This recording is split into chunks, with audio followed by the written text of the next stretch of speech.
I'm waiting for a video to upload, so while I do that, I thought I might as well kill some time. This review is going to be on a couple of Maybelline products that I've gotten recently and I'm absolutely loving, that I thought you might want to know about. The first of them is the Maybelline Pulse Perfection Vibrating Wand Mascara. This is waterproof and it's in very black. And I absolutely love this mascara. This one has the clear lid with a little battery inside.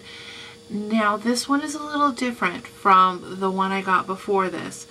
I got I got one, I don't know, 3 months ago, something like that. And it had a black lid. Now when I bought this one, it's got a clear lid, obviously, and the battery came separate from the mascara. It was actually in the package with instructions on how to sort of put it all together. And so what I'm hoping is that at some point I can find a new battery for my mascara, because this one is totally dead. And if I open it up, you can see that, I mean, there's just, it's still got stuff on the wand. I mean, you can tell just by how shiny it is, it's still got a long way to go. I've only had this maybe 6 weeks and the battery's just dead. And part of that is because I probably use it for way longer than I need to. You know, I probably could do my lashes way faster, but I don't. And so it's totally dead. So I'm hoping I can find a new one. Anyway, this is the wand, and it's one of those that's bigger on each end and sort of tapered in the middle, so that it matches the shape of your eye, and it is the, you know, the plastic bristles. The formula is pretty thin and wet, but it dries very quickly. So it works really well for this kind of application because it goes on very smoothly, it separates, it lengthens, it thickens, it does everything you could possibly want. I absolutely love this. At first, the first couple of days I used it, it did take me a little bit to get used to the vibrating. When the battery is new, this thing vibrates a lot. If you imagine what it was like if you have an electric toothbrush, the first couple of times you tried to use the electric toothbrush and it tickled your nose really bad, that's what this is like, except on your eyelid. You get used to it though. I don't even notice it anymore. I probably will notice it when I get a new battery because it will vibrate so much stronger. But that is really my only complaint with this, is that it dies so quickly. But it's like, I mean, it's literally like hairspray. It dries so fast and it sets your curls. So if you're somebody like me who curls your eyelashes every morning and cannot, my eyelashes are so straight, it's ridiculous. So I have to curl them. And I hate it when I put mascara on and it just kills the curl, and this sets it. It's just like hairspray in that sense. And I haven't noticed it causing my eyelashes to break or fall out. Now, I do want to say that you do have to have a very good eye makeup remover, because it will not come off with soap and water. It will not come off with makeup remover. It will not. I mean, I use these everyday facial cleansing cloths that are supposed to, this is Equate, but they're supposed to be like the oil of Olay ones.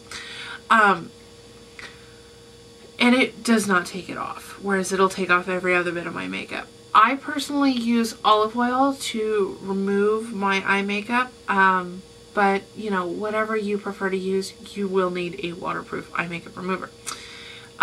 The other Maybelline product that I really love is this, and this has kind of been going around YouTube. I found it thanks to a, whoops, there it went, thanks to a guru that I watch on here.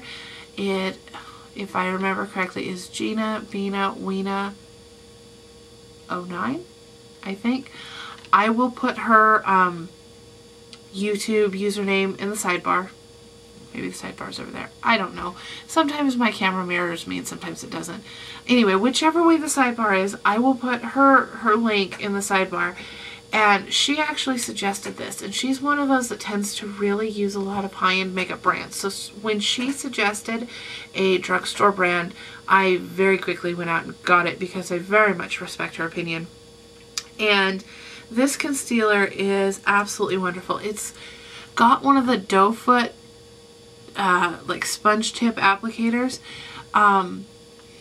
and my color is an ivory, which is very, very pale. I mean, compared to my foundation, which is the Revlon, I don't know if you can tell the difference in how much lighter, probably not on camera, in fact I think it looks darker, but in just how much lighter it looks than